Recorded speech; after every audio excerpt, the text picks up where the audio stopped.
Selamat siang, Assalamualaikum Pak Sandi, luar biasa Masya Allah. Terima kasih atas waktunya Pak Sandi sudah hadir di tengah-tengah kami pada siang hari ini. Sebuah kebahagiaan yang luar biasa bagi kami Pak Sandi. Ya, siapa yang tidak mengenal sosok Pak Sandi tentunya. Baik Pak Sandi, kita akan ngobrol-ngobrol Pak, kita akan diskusi. Hari ini pesertanya berasal dari teman-teman asosiasi, kemudian teman-teman mahasiswa, dan sebagian juga dari umum. Tema yang kita angkat kali ini Pak Sandi adalah The Challenges of Enterprise Leadership. Tentu in new normal era saat ini Pak Sandi. Nah, ini belakangan ini kan kita sering mendengar ya Pak Sandi, new normal gitu kan. Tentu ketika kita bicara bisnis, ini juga menjadi sebuah tantangan tersendiri. Nah, kami berharap cerita yang menarik tentunya yang akan kami dengar dari Pak Sandi pada siang hari ini. Sepenuhnya waktu saya berikan kesempatan kepada Pak Sandi. Silakan Bapak. Oke, bismillahirrahmanirrahim. Assalamualaikum warahmatullahi wabarakatuh. Salam sejahtera bagi kita semua. Selamat siang dan salam sehat.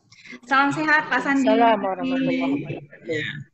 Yang saya hormati Bu Winwin tadi sudah menyampaikan, dan Prof. Roy Darmawan yang sangat inspiratif, Mbak Aida, juga Pak Aditya Warman, Mbak Janetisha, apa kabar Mbak Janetisha, Putri Indonesia Jawa Barat yang hari ini membantu diskusi kita, dan semua yang sudah bergabung dalam Zoom Room ini ada 266 dan lebih banyak lagi yang bergabung juga di kanal media sosial lainnya. Ada Pak Arwin Rashid juga, senior saya yang ganteng dan sekarang sudah menjadi entrepreneur. Beliau dulu adalah seorang banker yang sangat sukses, seorang profesional yang menoreh prestasi, sekarang juga sudah menjadi entrepreneur dan jumlah asetnya juga luar biasa. Saya ingin membawakan satu materi sedikit sesuai dengan perintah dari Prof. Roy tentang pivot dan rebound. Salah satu daripada adaptasi masyarakat, terutama dunia usaha pada saat pandemi COVID-19 ini adalah bagaimana kita melakukan penyesuaian. Dalam bahasa yang sering dikemukakan adalah berpivot. Saya mohon teman-teman host yang lagi alert bisa di mute untuk teman-teman yang kelupaan unmute. Ini salah satu dari ini Bu Aida, salah satu bagian daripada new normal ini. New normal ini kita MOOC, Massive Online Open Course seperti ini, kita harus gambar foto. Ya, protokolnya salah satu, Pak Gregorius ini bagus, Pak Gregorius mute, tapi yang tidak memute nggak apa-apa asal tidak ada suaranya. Jadi kayak Mbak Janetisha tidak memute, tapi dia tidak mengeluarkan suara sama sekali. Ada beberapa rekan-rekan yang mungkin terlalu antusias atau belum terbiasa dengan Massive Online Open Course, tidak sengaja mungkin ter-unmute dan terlibat dalam percakapan yang kita bisa ikut dengar gitu. Jadi kita sama-sama bagian daripada new normal adalah saling mengingatkan, dan untuk host bisa atau co-host bisa langsung mengambil tindakan gercep. Itu gambar, oh iya. Ya, seperti ini lagi, keluar lagi. Biasanya yang baru bergabung nih, baru bergabung dari waiting room masuk ke dalam main room, lupa. Ini Pak. Ini dia suaranya masuk seperti ini. Nah ini ya, Bapak Ibu yang belum di-mute, tolong di-mute dulu ya. Jangan kita salahkan karena memang mereka belum terbiasa gitu.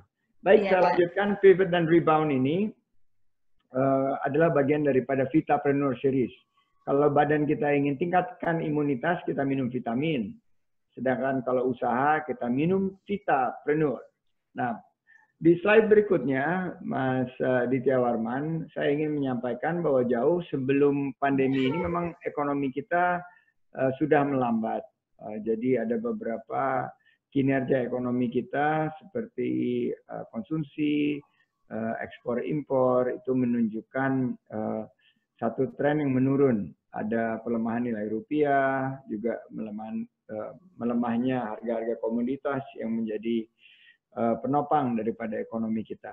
Di slide selanjutnya, barulah kita masuk bulan Maret-April. Bulan Maret-April ini yang saya sebut sebagai fase resolve atau fase di mana UMKM langsung terdampak di titik-titik awal dari pandemi COVID-19 ini. Tadi Bu Win-Win sudah share ya. Tapi di sini konsep yang harus kita usung adalah cash is king. Bahwa kita harus mengelola pengeluaran kita, biaya kita secara disiplin dan secara bijaksana. Kita tunda pengeluaran dan biaya yang tidak perlu, dan kita lakukan penjadwalan ulang daripada kewajiban, tagihan, maupun komitmen kita. Itu bulan Maret-April. Memang sedihnya banyak UMKM yang terpukul jatuh di ronde-ronde pertama. Masuk ke ronde kedua, yaitu kira-kira antara bulan Mei sampai dengan April dan Mei. Jadi ini adalah periode para UMKM beradaptasi kepada satu realita baru. Penyesuaian tata perilaku baru dari pasarnya maupun juga konsumennya. Dan produksinya juga kita lihat adanya adaptasi. Dan di sini banyak sekali yang melakukan investasi terhadap skill yang dimiliki oleh UMKM. Jadi kalau yang nggak biasa berdigital ria, pindah berdigital ria. Ada yang tadinya produksi makanan melalui restoran, beralih menjadi frozen food. Ada yang tadinya bikin kerudung, beralih bikin masker. Ada yang tadinya bikin cairan untuk cuci piring atau pencuci laundry, berubah menjadi hand sanitizer dan cairan disinfektan. Dan banyak lagi adaptasi-adaptasi dan investasi yang dilakukan oleh UMKM. Nah, sekarang kita masuk ke periode ketiga, yaitu periode kira-kira bulan Juni sampai awal Juli. Itu yang disebut sebagai periode badai yang memuncak. Jadi kita sekarang lagi mendaki lereng dari badai ini. Kita nggak tahu apakah kita sudah tiba di puncak dan mulai turun atau masih menuju ke puncaknya. Jadi disinilah kita harus sabar, kita harus disiplin, be calm in the storm. Jangan kita terburu-buru, kita langsung berkegiatan tanpa bisa melindungi diri kita sendiri, dan akhirnya kita mengekspos terhadap gelombang kedua maupun gelombang selanjutnya dari pandemi ini. Nah, saya harapkan kita semua berpegangan tangan karena sebentar lagi kita akan masuk fase keempat. Fase terakhir dari pandemi ini adalah kita mesti survive melalui jejaring ekosistem. Jadi hari ini semua berjejaring, semua bersilaturahim karena silaturahim ini bisa memperkuat bangsa kita. Jadi gunakan kesempatan ini untuk melakukan ekonomi berbasis kemandirian. Dan ini akan menguatkan kemampuan kita untuk bertahan. Slide selanjutnya, saya tadi sudah sampaikan bahwa ini Vitapreneur nomor 2, yaitu beradaptasi dengan new normal. New normal itu apa? Pertama, jaga kesehatan, keselamatan diri dan keluarga kita, terutama juga karyawan kita. Jadi protokol COVID-19 ini secara disiplin harus kita terapkan. Kalau hanya boleh 50%, ya 50%. Perusahaan saya yang saya dirikan sekarang sudah dijalankan oleh profesional, baru saja memutuskan untuk menunda kembalinya para pegawai masuk kantor karena kita khawatir akan timbul ancaman resiko kesehatan masyarakat. Jadi ini adalah bagian daripada kenormalan baru kita. Kenormalan baru juga untuk mendapatkan peluang baru, problem yang butuh solusi masif, problem-problem mengenai pangan, kebutuhan primer kita, kesehatan dan lain sebagainya. Kalau kita belum punya produknya, kita bisa jadi reseller atau dropshipper. Banyak sekali teman-teman dari anak-anak milenial langsung beradaptasi, pivot menuju kenormalan dan realita baru. Dan yang paling penting, kita mengalami akselerasi digitalisasi. Revolusi industri 4.0 tiba-tiba karena adanya permintaan yang termoderasi, semua masuk ke dalam ekosistem digital ekonomi. Jadi bukan hanya jualan yang online, tapi marketingnya, payment, dan fulfillment-nya juga online. Nah, peluangnya di mana saja nih dalam beradaptasi di new normal ini? Peluangnya ada di slide berikutnya, Mas Ditya Warman, yaitu beberapa sektor utama yang kita hadapi. Medical. Ya, medical ini terpenting karena dengan adanya kenormalan baru, kita harus memastikan bahwa masyarakat tetap sehat walafiat. Jadi jasa kesehatan, fasilitas kesehatan, alat-alat kesehatan ini akan meningkat permintaannya dan membuka satu peluang baru. Teleconferencing dan MOOC, Massive Online Open Course, ini perusahaan-perusahaan yang mengkhususkan untuk membantu digitalisasi daripada entitas atau institusi pendidikan. Ini akan mendapatkan peluang besar. Terutama juga digital dan food. Selama kita punya mulut dan perut, pasti butuh makanan. Dan kalau industri kuliner ini beradaptasi, bergabung bersama industri digital, ini akan sangat powerful. Biotech, jamu, saya lihat juga ini peluang yang sangat besar ya. Bahwa jamu-jamu yang kita miliki, temulawak, kunyit, jahe merah, sampai jamu-jamu yang sudah mendapatkan seperti ini ya.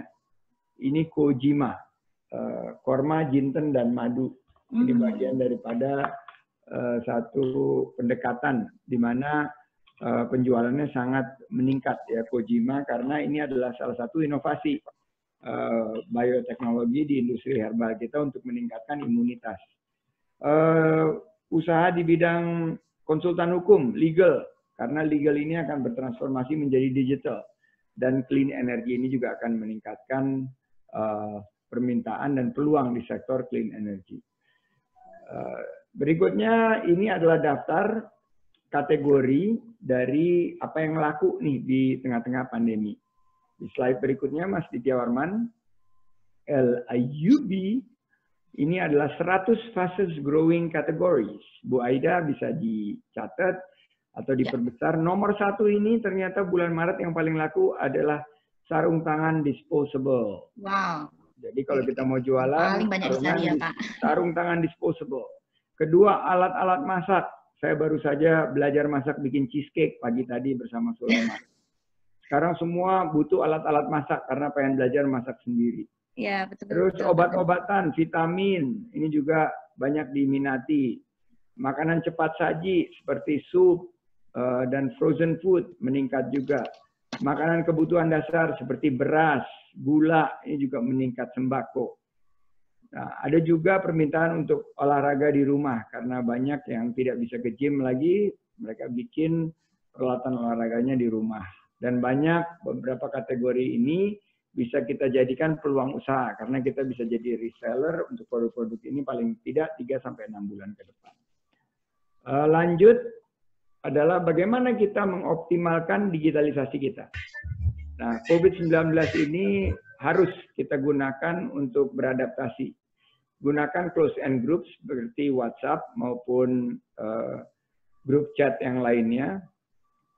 Tapi kalau kita sudah bersedia untuk mulai memasarkan secara serius, kita bisa menggunakan Instagram, Facebook, atau kita membuat konten-konten nih. Ada Mbak Janet Asia dari bidang ekonomi kreatif. Kita kalau lihat platform OTT seperti iFlix, Netflix, produk-produk konten Indonesia masih kurang. Yang ada drakor, drama Korea. Padahal kita nggak kalah. Kalau bikin sinetron kan kita mendayu-dayu, keren banget. Jadi kita butuh nih pelaku-pelaku ekonomi kreatif untuk menciptakan konten-konten. Karena produk-produk terbaik itu didapatkan dari rumah, work from home. Ide tentang Indonesia, Bung Karno mulainya di rumah, yaitu di rumah House Cokro Aminoto. Apple mulainya juga di rumah, Steve Jobs. Microsoft juga work from home dari garage. Jadi semua ide-ide terbesar dunia itu mulainya dari rumah. Nah, karena kita work from home, mari kita pikirkan bagaimana kita ciptakan satu gerak masif berbasis digital, berbasis penciptaan lapangan kerja yang dilandasi oleh kewirausahaan. Prof. Roy ini yang selalu mendorong saya nih, Prof. Roy Darmawan yang sangat inspiratif. Nah, bagaimana dengan pemulihan? Di next slide ini saya berharap bahwa pemulihan kita akan berbentuk kurva V, yaitu sharp correction, terus kita beradaptasi, mudah-mudahan pandemi ini bisa diatasi, akhirnya kita langsung meningkat, itu yang kurva A4, V ya. Tapi kalau misalnya kita harus mengalami gelombang kedua atau gelombang selanjutnya dari pandemi ini, kita beresiko untuk masuk kurva U, di mana kita akhirnya harus menyesuaikan dalam periode yang lama, baru tahun depan kita menemukan satu percepatan untuk pemulihan. Nah, ini disebut dengan kurva U. Yang harus kita hindari adalah kurva L. L ini adalah kita tidak bisa menemukan formulasi untuk pemulihan, akhirnya stagnasinya berkelanjutan. Jadi mari kita sama-sama kembangkan sektor mana yang paling penting. Adalah sektor konsumsi. Karena ini yang paling menopang ekonomi kita. Di mana segmennya? Segmennya UMKM. Karena 60% daripada bisnis dan ekonomi kita digerakkan oleh UMKM. Dan 97% lapangan pekerjaan juga oleh UMKM. Slide berikutnya, mari kita prioritaskan kesehatan, keselamatan, daripada ekonomi. Ekonomi penting, tapi kesehatan keselamatan itu harus kita identifikasi resiko-resikonya. Dan kita yakini bahwa kita bergandengan bersama. We are all in this together. Not by each other, but together. Nah, dengan kita yakin bahwa kita bersama-sama, kita juga akan menjaga diri kita, keluarga kita, karyawan kita, semua bersama-sama dengan melakukan secara disiplin protokol COVID-19. Pakai masker, cuci tangan, kita disampaikan juga kita jaga jarak, kita terus fokus untuk memutus mata rantai penyebaran COVID. Kalau kita bisa membantu sesama, kita bantu sesama. Next slide. Ini sedikit pesan kepada semua pemangku kepentingan bahwa karena faktor pertama adalah faktor kesehatan, berbeda dengan krisis-krisis sebelumnya, maka langkah pertama adalah mengidentifikasi resiko kesehatan masyarakat pada setiap jenis pekerjaan.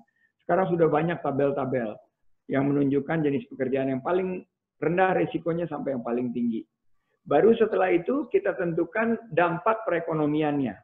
Yang paling besar dampak perekonomiannya, yang paling besar menciptakan lapangan kerja, yang paling besar faktor untuk menjaga stabilitas harga-harga bahan pokok yang terjangkau itu kita dahulukan. Nah, saya sebutnya itu sebagai go zone. Jadi resiko kesehatan masyarakatnya rendah, tapi dampak ekonominya besar. Itu namanya go zone. Baru kita masuk ke pivot zone, di mana fase kedua, gelombang kedua dari pembukaan atau relaksasi PSBB ini menyentuh kepada yang resiko kesehatan masyarakatnya rendah dan dampak ekonominya tidak sebesar yang go zone. Setelah itu baru check zone. Setelah kita yakini bahwa protokol, prosedur kesehatannya sudah bisa ketat, masyarakatnya sudah disiplin, kita bisa buka sektor-sektor yang disebut sebagai check zone. Ini termasuk pariwisata, termasuk juga kegiatan-kegiatan yang banyak mengundang mungkin sampai 50 orang di dalam satu ruangan dan lain sebagainya. Dan yang harus menunggu adalah wait zone. Wait zone ini yang paling sulit karena kesehatan masyarakat resikonya sangat tinggi dan ini menunggu kita mendapatkan solusi dari vaksin atau obat-obatan yang bisa kita gunakan secara efektif men-treat COVID-19. Akhirul kalam, saya ingin mengingatkan kita semua di slide terakhir untuk terus berolahraga. Mbak Janetesia, saya mau ngajak juga olahraga. dapat sinar matahari itu meningkatkan imunitas kita. Kita di rumah saja bukan artinya berhenti berolahraga, kita terus berolahraga, tingkatkan semangat kita, bangkit di saat sulit, menang melawan COVID, we can do it. Terima kasih. Wassalamualaikum warahmatullahi wabarakatuh. Waalaikumsalam warahmatullahi wabarakatuh. Pak Sandi, luar biasa sekali tadi Pak Sandi. Baik, Bapak Ibu semuanya, teman-teman mahasiswa yang hadir di Zoom di siang hari ini, baik di YouTube juga, tadi kita sudah mendengarkan paparan dari Pak Sandi ya. Pak Sandi, ini kebetulan sudah pertanyaan yang masuk, kita boleh langsung ke sesi tanya jawab Pak Sandi? Boleh dong. Lanjut. Iya, baik. Ya, baik. Pertanyaan pertama tadi muncul sudah langsung masuk ke WA saya, Bapak, dari salah satu peserta mahasiswa. Bagaimana pendapat Pak Sandi tentang peluang kita, kesuksesan kita untuk menghadapi new normal era ini ketika kita melihat sebagian besar masyarakat di sekitar kita justru belum bisa disiplin dengan protokol yang harus dijalani. Seperti itu Pak Sandi, pertanyaannya Pak Sandi. Ya, memang ini jadi satu tantangan kita ya, bahwa kita harus mengerjakan ini secara bersama-sama. Ya. Jadi kalau saya boleh ikut men-share screen saya di sini, ini tugas kita bersama-sama dan sebagai tokoh masyarakat, sebagai komponen bangsa, kita harus terus mengingatkan bahwa relaksasi dari PSBB ini haruslah dilandasi berbasis data. Datanya ini ada di axis Y. Axis Y ini adalah faktor resiko kesehatan masyarakat.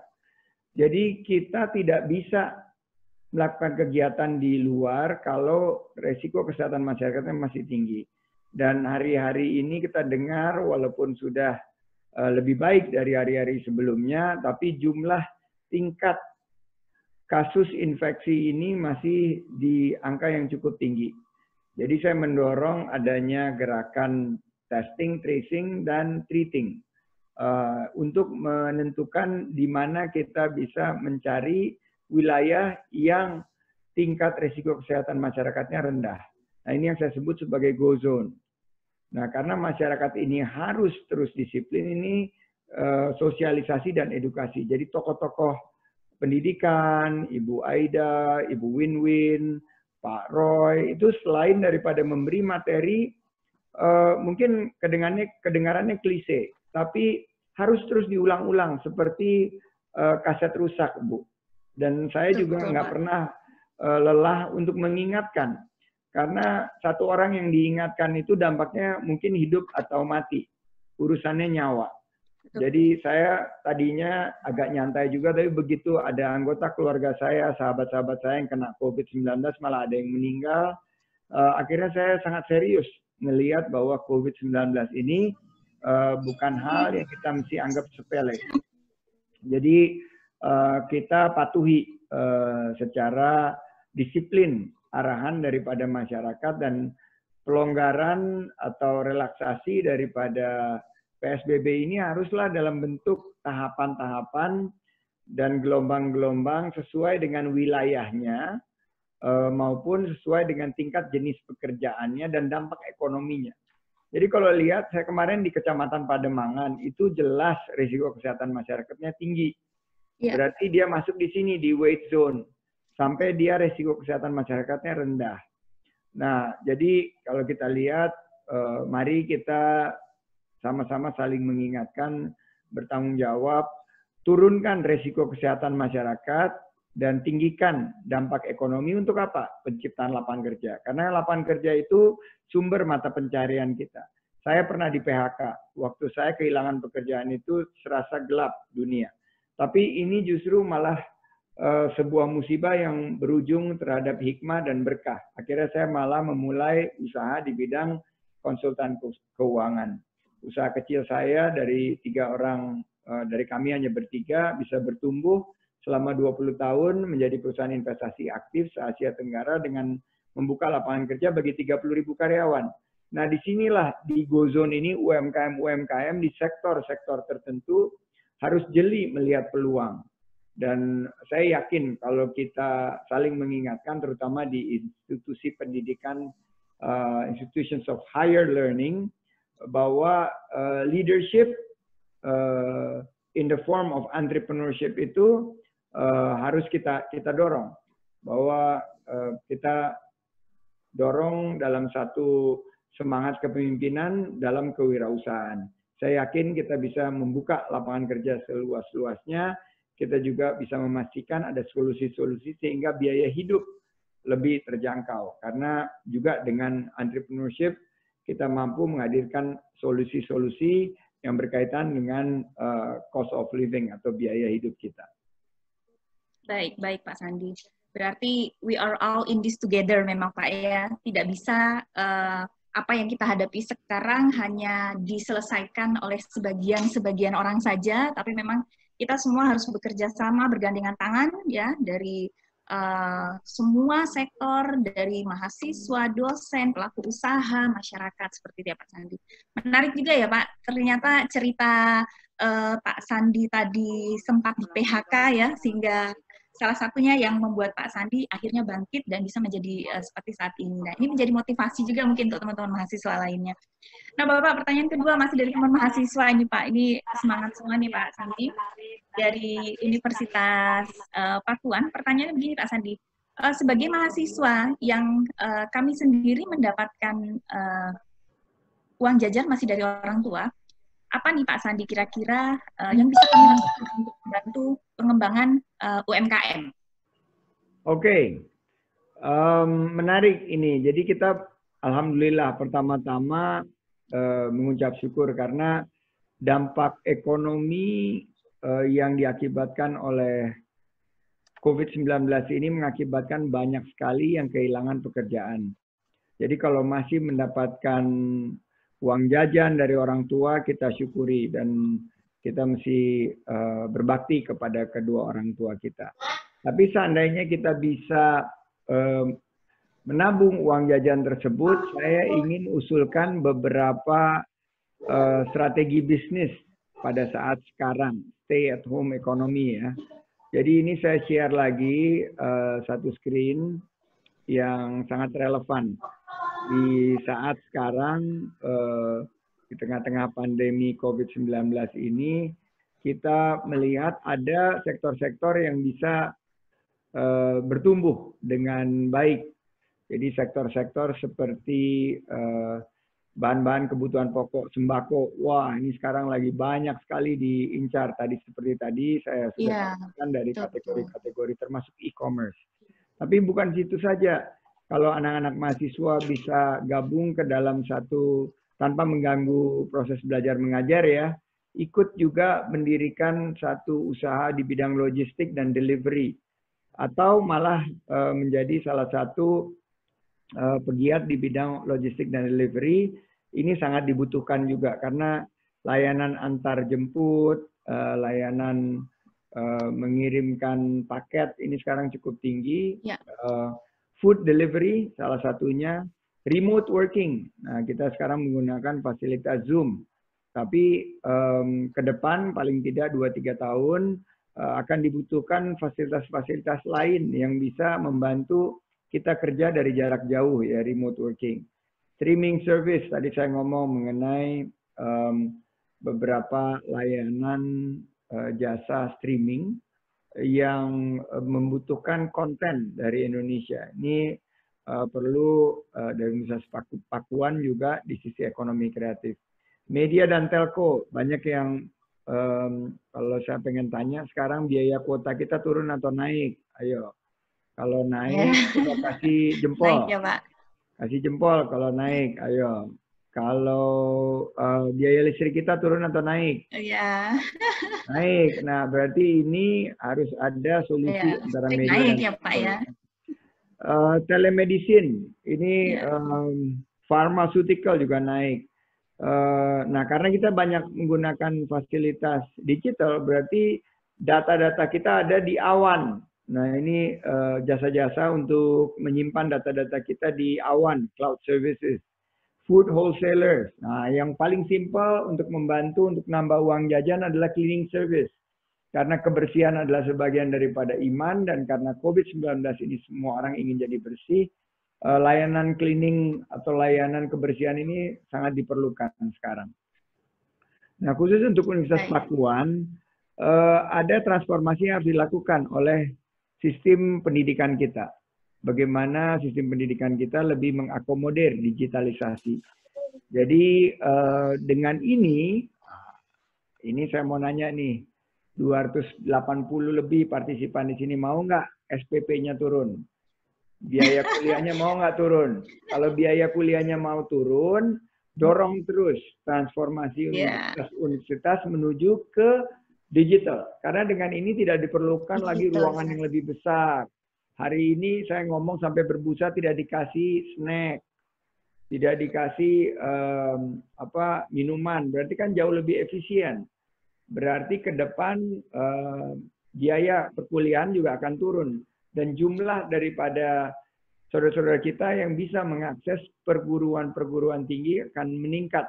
75 tahun Indonesia merdeka baru 11% dari populasinya yang menikmati jenjang pendidikan S1. Ayo kita transformasi di sisi education. Perbankan juga, pertanian, industri olahan, maupun industri lain. Nah, sebagian juga yang di sini saya ingin highlight, ada beberapa industri yang tidak dalam keadaan yang baik sekarang, seperti hotel dan tourism. Tapi jangan takut. Ini bisa melakukan pivot juga. Hotel bisa menawarkan kepada para mahasiswa, mungkin karena banyak kamar yang kosong, sebagian daripada mahasiswa memerlukan tempat yang social distancing, dicarilah kerjasama antara asrama dan industri perhotelan, bar dan resort, cinema, entertainment, sports, mall dan retail. Ini harus ada penyesuaian-penyesuaian.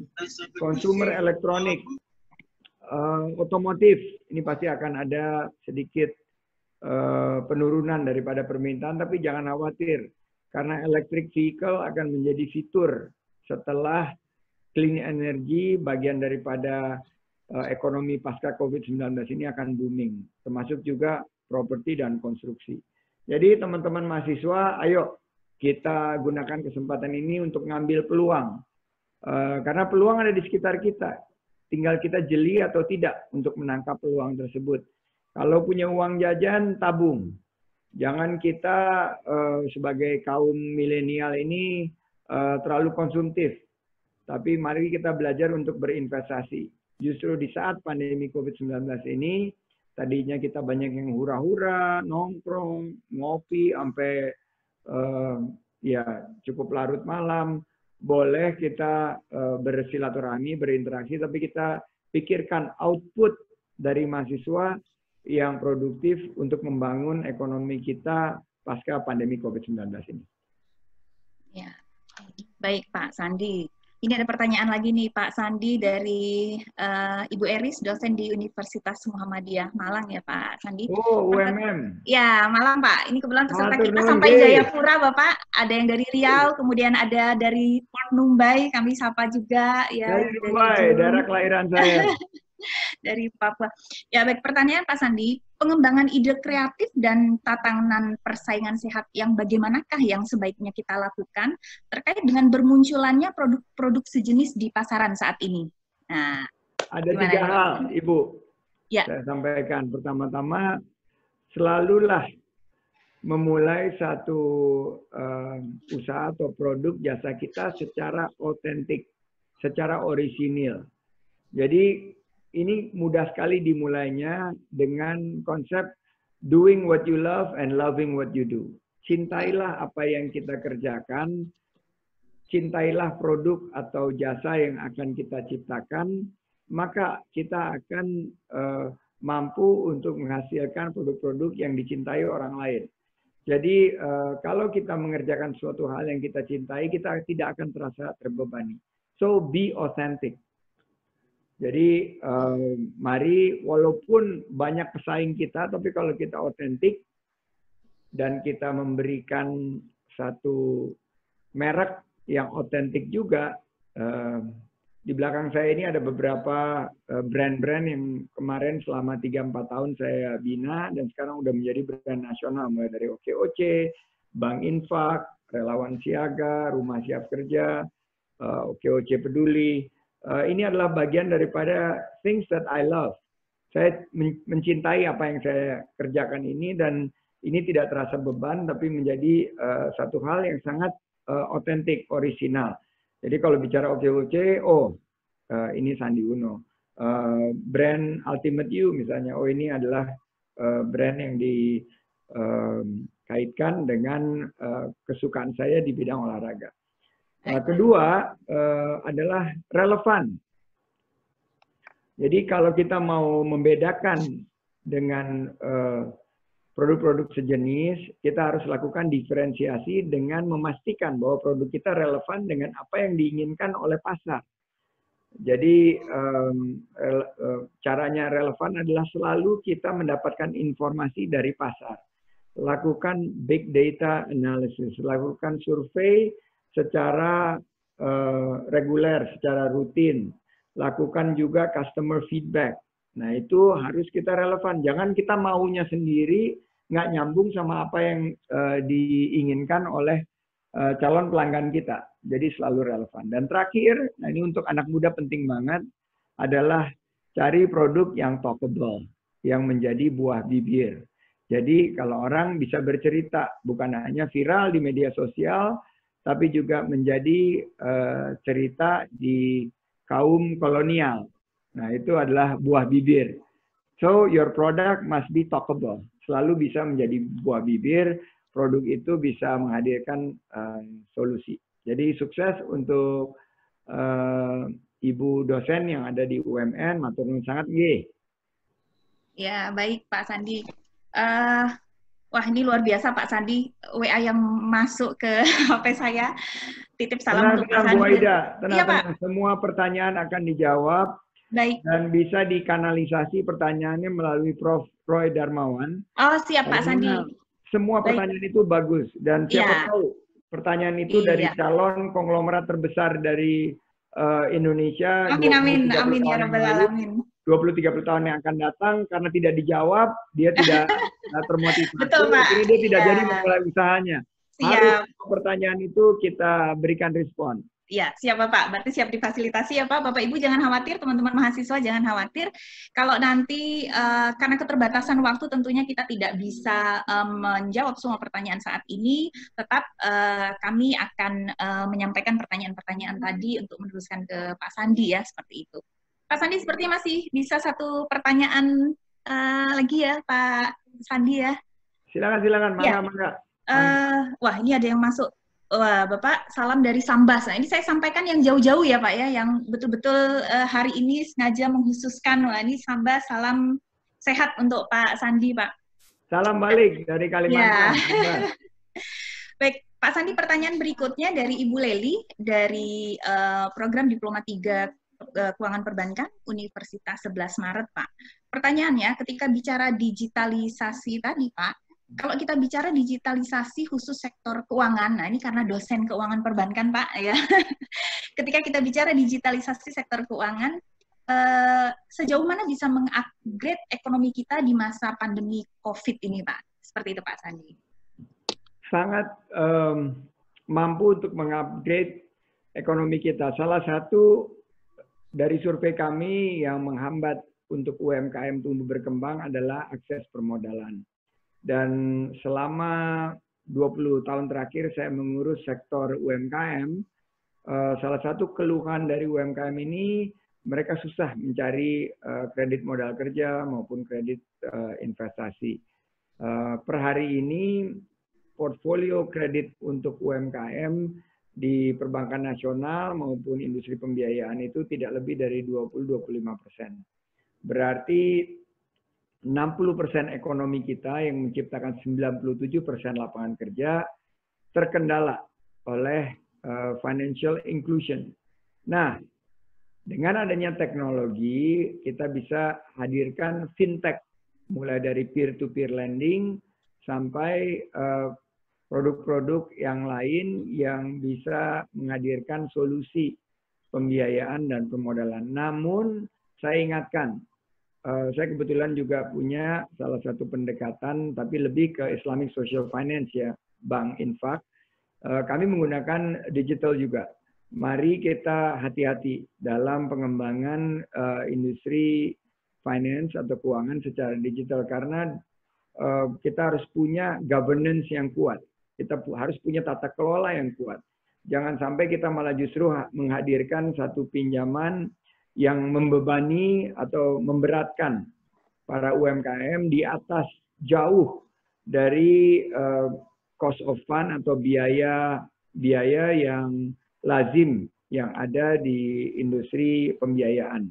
Jadi saya dengar cerita Bank Emot, pinjol abal-abal, Bank Kempit, Bank 46, ini hadir untuk memberikan solusi pendanaan dan sebagian dari mereka menggunakan fasilitas digital juga, tapi justru kehadirannya menambah beban bagi masyarakat. Iya. Nah, saya ingin agar fintech ini atau financial technology juga mengadopsi prinsip-prinsip keterbukaan, prinsip governance, akuntabilitas, prinsip-prinsip berkeadilan, dan prinsip-prinsip yang sesuai dengan semangat kita untuk menggerakkan ekonomi, khususnya ekonomi rakyat yang ada di strata terbawah. Jadi Bu, saya yakin dengan pendekatan digital ini, financial inclusion akan meningkat. Dan pandemi COVID-19 ini adalah pemicu yang membangunkan kita dari tidur nyenyak kita. Iya. Jadi ayo kita gunakan kesempatan ini, hadirkan solusi untuk industri keuangan kita melalui digital, dan mari kita tingkatkan portfolio pinjaman kepada UMKM itu paling tidak sesuai dengan kontribusinya terhadap ekonomi kita, yaitu sekitar 60%. Ya, baik Pak Sandi. Kita masih punya waktu sekitar 3 menit, Bapak. Mungkin kita berikan kesempatan kepada peserta untuk bertanya langsung ya, Pak. Ini sepertinya sudah tidak sabar untuk langsung berinteraksi dengan Pak Sandi. Bapak, Ibu, adik-adik mahasiswa, silakan yang ingin bertanya langsung di-unmute saja ya. Yang pertama ingin bertanya ke Pak Sandi ya. Baik, tadi dari Bu Leli sudah terjawab ya, Bu. Jadi tentu digitalisasi di sektor keuangan ini sangat mendukung ya. Justru COVID-19 ini hanya pemicu saja ya Pak Sandi ya, seperti itu. Terima kasih Bu Aida. Ya, silahkan Ibu perkenalkan nama, kemudian asal kampusnya, Makasih, dari Bu Leli. kotanya. Ya, Bu Leli mau ditanyakan lagi pertanyaannya Bu Leli? Atau bertanya yang lain Bu Leli? Masih ada kesempatan ya Bu ya? Iya, silakan. Mau bertanya hal yang lain? Terkait yang tadi, masih terkait dengan yang pertanyaan saya tadi Ibu. Ya, silakan Bu Leli. Jadi kalau tadi Pak Sandiaga sudah menyampaikan bahwa sekarang itu sedih kalau kita dengar ada fintech di situ yang menawarkan sebenarnya sedikit kemudahan, tetapi ternyata di situ hanya sekedar abal-abal. Namun di sini respon dari masyarakat kita itu ternyata kadang tergelincir kepada dunia keuangan yang dimana di situ digital, tapi ternyata hanya berkedok saja, tapi hanya untuk penipuan, seperti itu. Dan untuk mengedukasi masyarakat itu terkadang agak sedikit mengalami kendala. Kadang kita sudah menyampaikan misalkan, oh ini ada yang di daftar OJK seperti ini yang bisa Anda gunakan seperti itu. Tapi masih saja sampai sekarang masih banyak masyarakat yang terjebak dengan hal tersebut.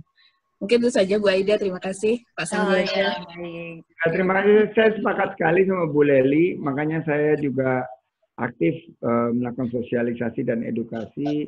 Nanti kalau Prof. Roy juga bisa membantu, terutama dengan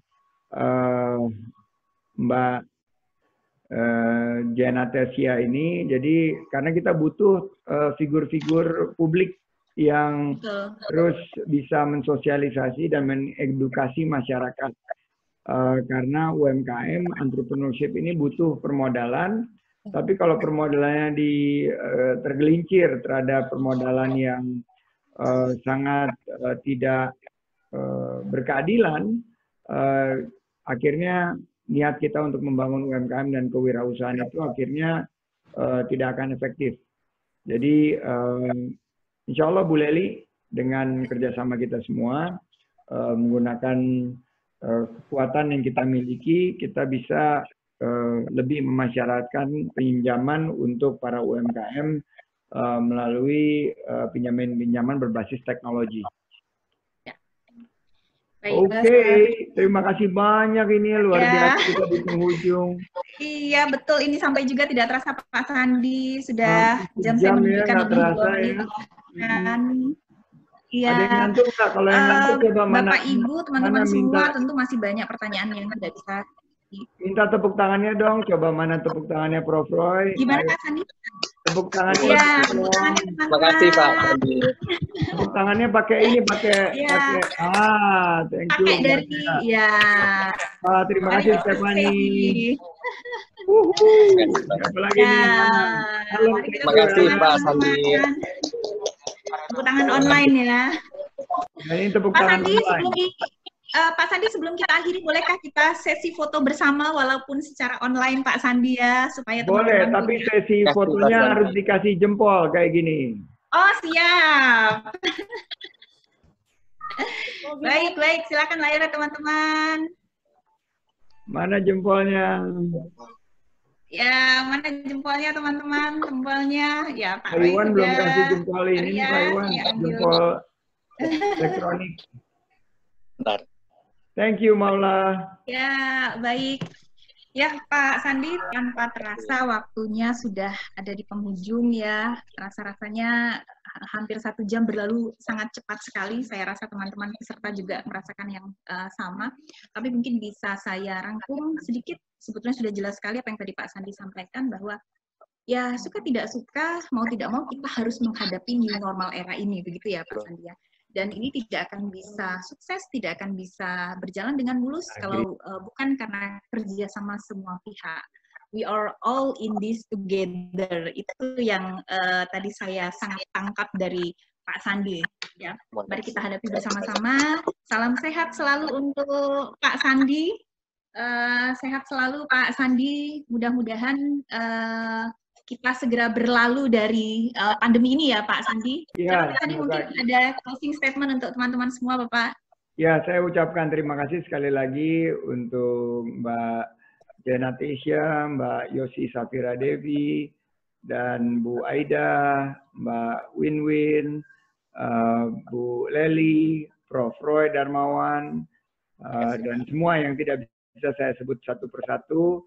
Saya senang diundang di acara hari ini. Semoga kita bisa kedepankan leadership and entrepreneurship untuk membangun bangsa kita.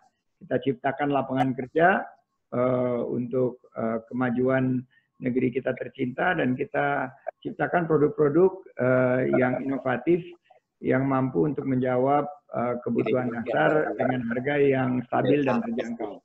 Terima kasih sekali lagi. Baik, terima kasih saya pamit Pak diri Sandi atas waktunya. Salam sehat selalu Bapak. Terima kasih. Assalamualaikum Assalamualaikum warahmatullahi wabarakatuh.